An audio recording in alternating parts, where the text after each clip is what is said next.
स्वागत है आप सभी का हमारे चैनल राम राम जी में। हमारे हिंदू धर्म में पितृपक्ष का समय पितरों को समर्पित माना गया है। पितृपक्ष, जिसे श्राद्ध या कनागत भी कहते हैं। पितृपक्ष में पितरों की आत्मा की शांति के लिए श्राद्ध, तर्पण और पिंडदान किया जाता है। हिंदू पंचांग के अनुसार भाद्रपद मास के शुक्ल पक्ष की पूर्णिमा तिथि से पितृपक्ष प्रारंभ होते हैं और आश्विन मास के कृष्ण पक्ष की अमावस्या तिथि को पितृपक्ष का समापन हो जाता है। तो चलिए आपको बताते हैं साल 2023 में पितृपक्ष कब से प्रारंभ हो रहे हैं, कौन कौन सी तिथि रहेंगी और पितृपक्ष के दिनों में आपको क्या करना चाहिए और क्या नहीं करना चाहिए, किस प्रकार से श्राद्ध तर्पण करना चाहिए। साल 2023 में श्राद्ध पक्ष प्रारंभ होंगे 29 सितंबर शुक्रवार को पूर्णिमा तिथि से और समाप्त होंगे 14 अक्टूबर शनिवार को सर्वपितृ अमावस्या के दिन। और इस बार सर्वपितृ अमावस्या के दिन ही साल का दूसरा सूर्य ग्रहण भी लगने वाला है।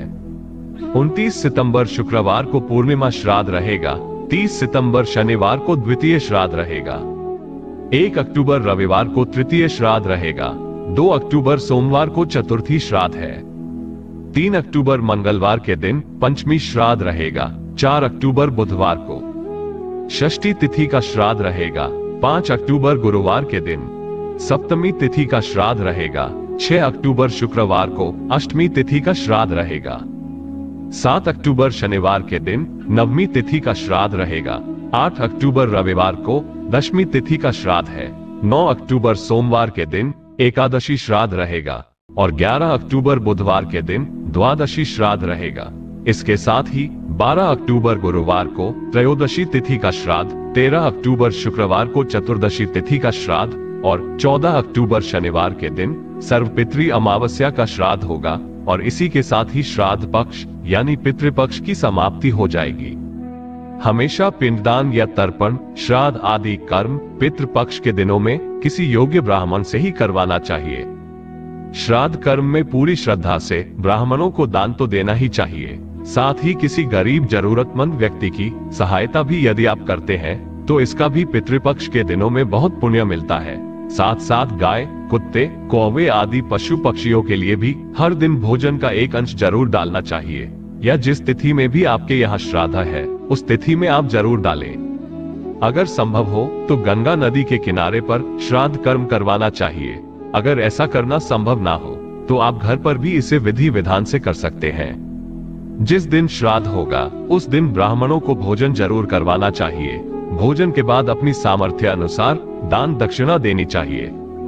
श्राद्ध की पूजा हमेशा दोपहर के समय ही शुरू करनी चाहिए। योग्य ब्राह्मण की सहायता से मंत्रोच्चारण करें, पूजा के बाद जल से तर्पण करें। इसके बाद जो भोग लगाया जा रहा है उसमें से गाय, कुत्ते, कौवे आदि का हिस्सा अलग कर देना चाहिए और इन्हें भोजन डालते समय अपने पितरों का स्मरण करना चाहिए।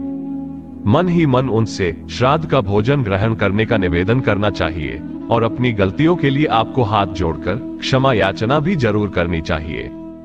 ऐसी मान्यता है कि पितृपक्ष के दिनों में हमारे पूर्वज, हमारे पितर कौवे के रूप में धरती पर आते हैं। इसलिए पितृपक्ष के दिनों में अपने घर की छत पर चिड़ियों के लिए, खासकर कौवों के लिए भोजन और पानी का एक हिस्सा जरूर रखना चाहिए। पंचबली भोजन का ब्राह्मण भोजन के साथ विशेष महत्व है। पूर्वजों को अर्पण करने का अर्थ होता है उन्हें जल देना। पितरों का ध्यान करते हुए हाथ में जल लेकर अक्षत, पुष्प और काले तिल लेकर उन्हें आमंत्रित करें। इसके बाद उनका नाम लेकर अंजलि में जल भरकर 5, 7 या 11 बार धरती पर गिराएं। हर दिन अपने घर के दरवाजे पर दक्षिण दिशा की तरफ मुंह करके एक दीपक अपने पितरों के नाम से जरूरी जलाना चाहिए। ऐसा करने से भी पितर प्रसन्न होते हैं। सुबह उठते ही अपने घर के मुख्य द्वार पर पानी डालकर साफ करें और हो सके तो दोनों ही समय आपको दीपक जलाना चाहिए। श्राद्ध पक्ष के दिनों में अपनी सामर्थ्य के अनुसार दान दक्षिणा देनी चाहिए। दान की सामग्री में आप काले तिल या फिर मौसमी वस्त्रों का दान कर सकते हैं, गरीबों को भोजन करा सकते हैं। कुछ ऐसे काम हैं जो भूले से भी नहीं करने चाहिए, जैसे कि पूरे पितृपक्ष के दिनों में आपके घर में शुद्ध सात्विक भोजन करना चाहिए। मांसाहार का सेवन नहीं करना चाहिए। पितृपक्ष के दिनों में नाखून, बाल इत्यादि नहीं काटने चाहिए। इसके अलावा कुछ भोजन भी ऐसा होता है जो कि पितृपक्ष के दिनों में नहीं खाना चाहिए। जैसे कि मसूर, राजमा, चना, अलसी, पीसी, बासी भोजन, बैगन की सब्जी या कड़ी भी पितृपक्ष के दिनों में नहीं खाई जाती है। श्राद्ध के दिन पितरों को उनका प्रिय भोजन ही उन्हें अर्पित करना चाहिए और उसी का दान भी करना चाहिए। और हर दिन नियम से भगवत गीता का पाठ और गरुड़ पुराण की कथाएं भी आपको इन दिनों सुननी चाहिए। अगर घर में पितृदोष लगा हो तो उसके निवारण के लिए आप पितृपक्ष के दिनों में उपाय भी कर सकते हैं। यदि आप हर दिन नियम से गाय को, कुत्ते को भोजन डालते हैं, मछलियों को आटे की गोलियां खिलाते हैं, पितरों के नाम से श्राद्ध तर्पण करते हैं, तो उससे भी पितृदोष दूर हो जाता है। मान्यता है कि अगर किसी ने गया में जाकर अपने पितरों का श्राद्ध कर लिया तो उन्हें हर साल फिर श्राद्ध करने की आवश्यकता नहीं रहती।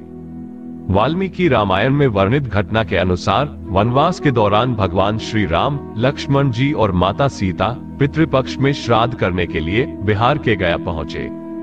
वहां महाब्राह्मण ने श्री राम और लक्ष्मण जी को श्राद्ध कर्म करने के लिए आवश्यक सामग्री जुटाने के लिए कहा। इधर श्री राम और लक्ष्मण जी नगर की ओर सामग्री लेने के लिए निकले। सीता जी नदी के किनारे बैठी रही। राजा दशरथ की व्यग्रता बढ़ती जा रही थी। राम और लक्ष्मण जी नहीं लौटे। इधर श्राद्ध का मुहूर्त बीता जा रहा था और दशरथ जी ने भूख से व्याकुल होकर सीता जी से पिंड की मांग कर दी। सीता जी ने दशरथ जी की व्याकुलता को समझते हुए यह निर्णय लिया कि वह स्वयं अपने ससुर दशरथ जी का पिंडदान करेगी। उन्होंने फल्गु नदी के साथ साथ वट वृक्ष, कौवा, तुलसी, ब्राह्मण और गाय को साक्षी मानकर स्वर्गीय राजा दशरथ का पिंडदान विधि अनुसार कर दिया। जैसे ही उन्होंने हाथ जोड़कर प्रार्थना की, राजा दशरथ जी ने सीता जी के द्वारा पिंडदान स्वीकार कर लिया। सीता जी इस बात से प्रसन्न हुई कि उनकी पूजा दशरथ जी ने स्वीकार कर ली है। श्री राम जी जब वापस लौटे तो उन्होंने सीता जी की बात पर विश्वास ही नहीं किया कि वह पिंडदान कर चुकी है। तब सीता जी ने इस बात का विश्वास दिलाने के लिए कहा कि अगर भगवान श्री राम चाहे तो वहां उपस्थित फल्गु नदी, तुलसी, कौवा, गाय, वट वृक्ष और ब्राह्मण उनके द्वारा किए गए श्राद्ध कर्म की गवाही दे सकते हैं। श्री राम ने इन सब से पिंडदान के विषय में पूछा तो फल्गु नदी, गाय, कौवा, तुलसी और ब्राह्मण पांचों ने झूठ बोल दिया। सबने एक स्वर में गवाही दे दी कि सीता जी ने कोई पिंडदान नहीं किया। लेकिन वटवृक्ष ने सत्य का साथ दिया। उन्होंने श्री राम जी से कहा कि सीता जी ने सबको साक्षी मानकर विधि विधान से राजा दशरथ का पिंडदान किया है। पक्षियों के झूठ बोलने पर सीता जी ने क्रोधित होकर उन्हें आजीवन श्राप दे डाला। फल्गु नदी को श्राप दिया कि वो सिर्फ नाम की नदी रहेगी, उसमें पानी नहीं रहेगा। इसी कारण फल्गु नदी आज भी गया में सुखी है। गाय को श्राप मिला कि गाय पूजनीय होकर भी सिर्फ उसके पिछले हिस्से की पूजा की जाएगी और गाय को खाने के लिए दरबदर भटकना पड़ेगा। उसे हर समय दूसरों पर ही आश्रित होना पड़ेगा। और आज भी हिंदू धर्म में गाय के सिर्फ पिछले हिस्से की ही पूजा की जाती है। सीता जी ने गया के महाब्राह्मण को कभी भी संतुष्ट न होने का और उन्हें चाहे कितना भी मिल जाए तब भी उनकी दरिद्रता हमेशा बनी रहेगी, इस प्रकार का श्राप दिया। इसी कारण गया के महाब्राह्मण कभी दान दक्षिणा के बाद भी संतुष्ट नहीं होते हैं। समाज में उन्हें अछूत ब्राह्मण का दर्जा मिला हुआ है। साथ ही सीता जी ने तुलसी माता को भी श्राप दिया कि वह कभी भी गया की मिट्टी में नहीं उगेंगी। ये आज तक सत्य है कि गया की मिट्टी में तुलसी नहीं उगती है। और कौवे को हमेशा लड़ झगड़ कर, छीन झपट कर ही खाने का श्राप दिया था। तो आज भी कौवा खाना अकेले नहीं खाता, वह हमेशा छीन कर ही खाता है। सीता जी ने जहां इन पांचों को श्राप दिया, वही सच बोलने पर वट वृक्ष को आशीर्वाद दिया कि उसे लंबी आयु प्राप्त होगी, वह हमेशा दूसरों को छाया प्रदान करेगा। पतिव्रता स्त्री उनका स्मरण करके अपने पति के दीर्घायु होने की कामना करेगी और व्रतों में वट वृक्ष को सबसे पूजनीय वृक्ष का दर्जा दिया जाएगा। उम्मीद है जानकारी आपको पसंद आई होगी।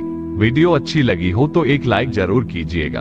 आपका एक लाइक हमें प्रोत्साहन देता है और हमारे चैनल राम राम जी को सब्सक्राइब करना मत भूलिएगा। हर हर महादेव।